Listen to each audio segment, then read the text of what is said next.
Minyak brake ni nampak macam kecil je kan, nampak macam tak wujud je, tapi peranan dia penting. Kalau tak ada habis minyak brake ni, masuk gaung korang. Kalau korang tak jaga minyak brake ni, itu yang jadinya bila bawa kereta tekan brake, brake rasa kosong.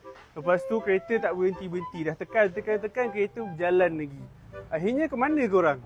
Fikir-fikirlah sendiri. Jadi, jagalah minyak brake. Minyak brake ni lah yang membolehkan brake kereta korang berfungsi bila korang tekan brake. Kalau minyak brake ni kering, tak ada langsung, korang tekan pedal brake tu akan rasa kosong je, tak ada rasa brake. Bila korang bawa laju kat highway, tekan brake kosong, apa jadi?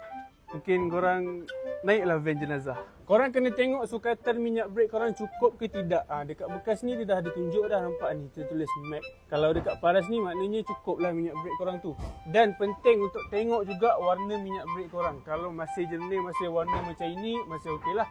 Tapi kalau dah nampak kotor tu, dah hitam ke apa ke, tu pun dah tak elok. Kena tukar minyak brake yang baru.